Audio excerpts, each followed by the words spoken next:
Hello, this is Photography Gamer, welcome back to the channel. Today I'm reviewing The Elder Scrolls 4 Oblivion for the Xbox Series S. The game is also available for the PlayStation and Windows. The Elder Scrolls 4 Oblivion is an open-world action role-playing game developed by Bethesda Game Studios. The game takes place in Cyrodiil, with the story revolving around a fanatical cult attempting to open portals to a demonic realm. You play as the Prisoner, a generic character that can be customized as you progress through your adventure. So what is it like to play?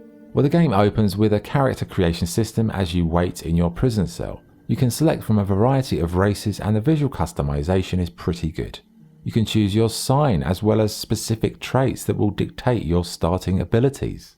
After the prologue, you'll enter the vast open world and become embroiled in an epic quest to save the lands.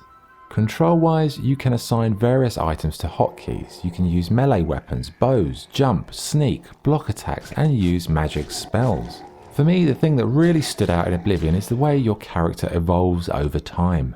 You start with a set amount of health, magicka, and stamina, but these can be improved as you progress. There are stats and skills like strength, luck, speed, athletic ability, blade prowess, and armor skill. You have powers at your disposal, the ability to learn new spells, and loadout slots for various armor pieces. And these items can be found everywhere, in treasure chests, in people's houses, or on the dead bodies of the poor souls you've vanquished. You'll accumulate so much stuff it's ridiculous, and you'll frequently have to head to the town traders to sell all your bits and pieces. The main quest is excellent, although it does take a bit of time to get going, but as you progress, the intrigue, twists and turns will really have you wondering what happens next. But it's the abundance of side quests that truly steal the show, with so many interesting and unique subplots to lose yourself in. You'll often forget why you're even there. Oh yes, there's this evil cult, Oblivion Gates, blah blah blah, just as you've completed your 17th side quest in a row. And that is the freedom to choose, that makes Oblivion truly fantastic. The game world is epic in scale and full of really interesting places to explore. You can do what you want when you want, and the game lets you kill most people you interact with if you want to, of course. Not that I would condone that sort of behaviour, but we've all been there. How about you?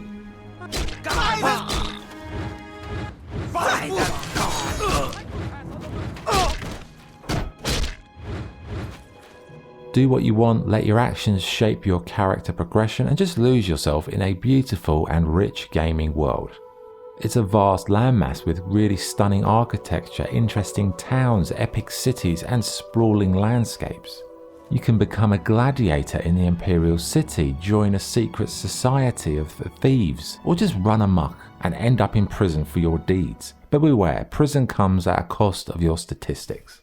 Graphically, there are some issues with texture loading times in the open world areas, but generally it's a pretty nice game to look at. Yes, it has dated a little since release, but the charm hasn't faded, and on the Series S the loading times are almost non-existent. Sound-wise, Oblivion has one of the best collections of voice actors to appear in any game. If you came to me for help, you're more of a fool than you look. Look around. What good is a priest? The rich narrative and perfect execution and delivery all adds to the depth of the experience. There's also some beautiful choral music, dramatic crescendos, and it's a sublime soundtrack from start to finish.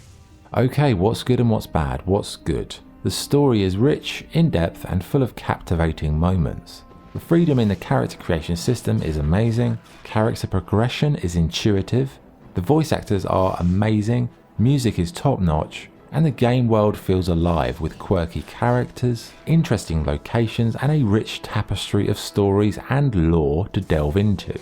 What's bad? Visually, it could do with a bit of modernization, and the animation is a tad wooden. So, what is the verdict? Elder Scrolls 4 Oblivion was the first game in the series I ever played, and I remember being blown away by its depth, intuitive systems, and rich story, characters, and lore. It truly is a role-playing game where you create your own unique protagonist and immerse yourself into the main quests, side quests, or just wander around doing as you please. It really is a very involved game, and you can completely lose yourself in the majesty of the game world and the narrative. For me, it's in my top 5 role-playing games of all time, and it's one of the best examples of the genre. So yes, Oblivion is an absolute classic and still well worth playing several years after release. If you've never tried it, I strongly recommend it. If you have already played it, then go back and remind yourself why you adored it so much, because it's still very, very good and I loved playing it again for this review. So scoring wise, The Elder Scrolls 4 Oblivion gets 9.5 out of 10. Okay, that's the review. Thank you for watching. If you enjoyed the video, please like and subscribe. This is Photography Gamer signing off. Thank you.